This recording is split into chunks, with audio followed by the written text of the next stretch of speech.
Lots to talk about. Let's start off with Alice Guo. I was wondering what your impression was of her during the executive session. I know it was upon your questioning that she admitted that she's not the mastermind, that she calls herself a victim too. But what was your impression of her during the executive session?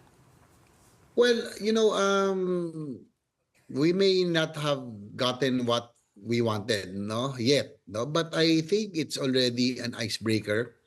I think it will be a good start, and we just have to make her more comfortable, probably. I do understand probably if, as I mentioned, I do believe that she is just a pawn in a web of international crime syndicate, and there is a mastermind. There are those who are more guilty or the most guilty, and that is who we are interested to find out. And I think she is just, of course, probably scared for her life, probably because she knows too well that these trials, there's these syndicates are have no mercy. So probably if we can in the coming days, if she feels more secure, if we can guarantee her safety, probably she will just spill the beans and probably tell all. And she's just asking for time for her to recall everything because she just came from a 13-hour hearing in the House of Representatives, 7 hours in the Senate, and 7 hours previously. So she was just asking for more time. Is it fair to say that the Senate believes at this point that she's not the mastermind, or is that just your own personal opinion? That is just my own personal opinion because Okay. I'm not siding with her or sympathizing with her, but I don't think a criminal operation of this magnitude, uh, a young, I mean, they are young women, no, can be behind all of these operations. So I think it's a network of crime syndicates, no. So I'm hoping that she would really divulge, no, so that we can really put an end to these criminal activities of these Hey, pogos. Senator, what do you think led to this executive session? Is there really a change in tone of Alice Go compared to the first hearings? Ngayon po ba mas cooperative na siya, mas willing na po siya sumagot? And is it possible that she could be a state witness? Well, probably Gretchen, I observed, no, because I was not able to ask during the previous hearing because we lacked time already. A lot of senators were asking and had their interventions.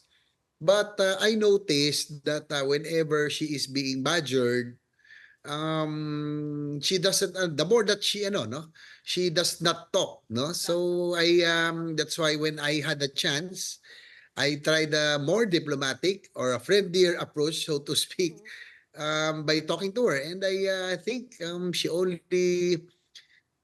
said she invokes her right only once, no, upon during my questioning. So probably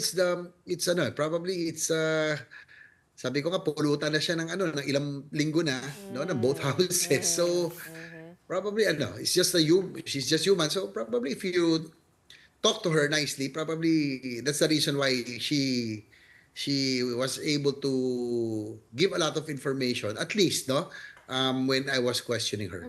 Senator, is again an option to make her a state witness presented on the table just so we could get to the bottom of this? Because again, she's mentioned plenty of times that there is, of course, threat to her life. Well, if she is, I think it's the DOJ, who will be able to determine if she can be admitted to the witness protection program or a state witness, as long as she would prove that she is not, that she is the least guilty, or she can point to the masterminds or the most guilty persons, they can be admitted to the as a state witness. Senator Risa Ontiveros said the crucial personality, quote unquote, the name that she dropped corroborates the Senate's theory, but there remains a lot of other questions now. Is that also the sense that you got, Senator, that she was still evasive at certain points? Well, if some of my colleagues were not satisfied yet, no, but I am I would say that I am satisfied because, as I mentioned earlier, this is already a good start. This is the icebreaker. No, I didn't have much time during the session time already, but I think it was a good start. It's a matter of making her feel that she is secure.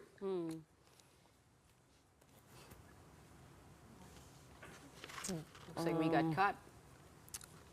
Senator JV froze there for a second. Oh, there. I think we might have him. Probably, and so that.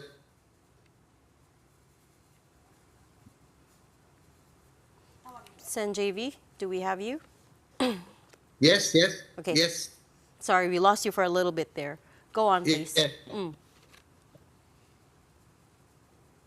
Yeah. As I mentioned, I was saying that probably it's just a matter of making her secure, feel secure, and so that she will be more comfortable next time to give us more information about these operations of these illegal POGOs. Ganun din po ba kay Cassandra Ong? Ganun din po yung nasa-sense ninyo na medyo lumalambot na mas nagsasalita na. What do you think about the other person on the hot seat?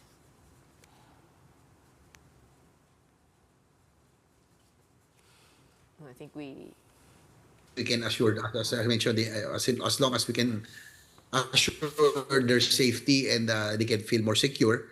Probably it's just a matter of it's a manner of how to ask questions. So, just probably human nature. If they are being badgered, the more they are defensive and they don't talk. So siguro yun lang naman yung naging advantage, no, that I tried to be more diplomatic because I as I mentioned, I observed that lalo silang hindi nagsasalita, the more they don't talk every time they are being badgered in both houses, not only in the Senate. Sen JV, since we have you, I wonder if we could also talk about other things. First of all, we heard that there are rumors again of a Senate coup. We've had a number of other senators reject this. What are your thoughts? What have you heard? It's persistent, no? That's been the life of the Senate, no? The leadership only serves at the pleasure of the majority. But I think personally, I was part of the Senate leadership under former Senate President Mig Subiri. Now I'm part of the leadership because I was asked by Senate President Escudero to join him again as Deputy Majority Leader. So I would say that I probably, if there is a move or if there is for any leadership change, I'll probably be one of the last to be offered because I'm part of the present leadership right now. My personal opinion on this issue is that the Senate presidency of Chis Escudero is just a few months old, no? So there's still what you call a honeymoon period.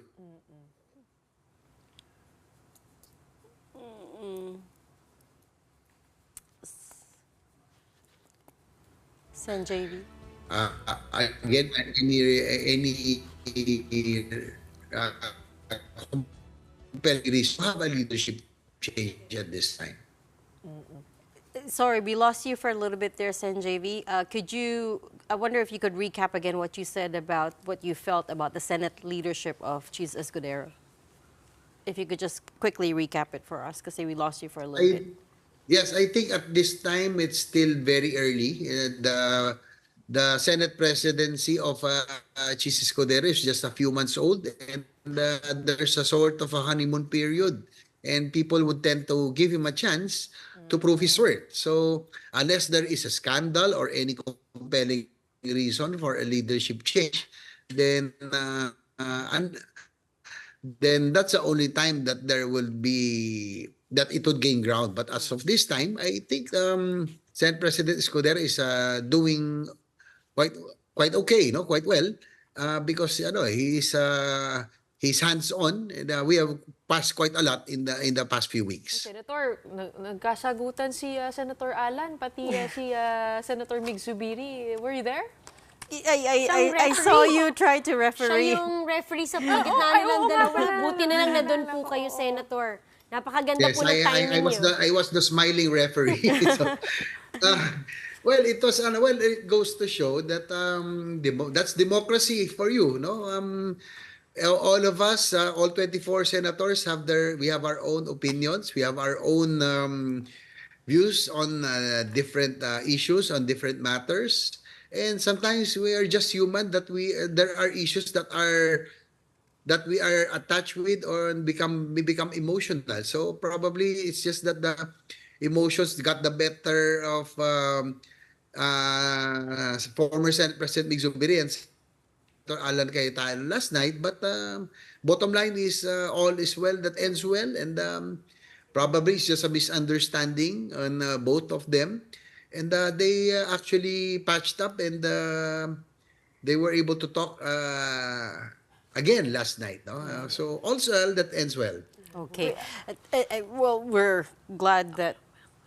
Actually, I wanted to ask one last question, because you also spoke out against the cutting of the defense budget. Parang nag-propose po si Secretary Chodoro ng 254 or 245 billion, but only 75 billion was approved under the National Expenditure Program. Is that correct? And could that still be raised? And what are your thoughts on that? Oh yes, Gretchen, I've been very consistent, no? Ever since I came back, because of here in the Senate, because of the precarious situation in the West Philippines. I've been very consistent every year in trying to augment or even add to the defense AFP modernization budget, no, which has always been suffering a lot of cuts. That is correct. The proposal is 200, more than 200 billion, 250 billion, but what was approved in the National Expenditure Program is only 75 billion. And of that, it's 50 billion is as program funds, and 25 billion is in the unprogrammed funds. So ibig sabihin hindi pa sigurado 'yon, no? So I am hoping that this can at least be doubled, no? Because we have a lot of catching up to do. We have to be updated with the Horizon 3, which is already focusing on external defense, given the sensitive and precarious situation in the West Philippine Sea. Indeed. Still lots more to talk about, but we've run out of time, so we're going to have to leave that there for tonight. Again, thank you so much for your time, Senator JV Ejercito.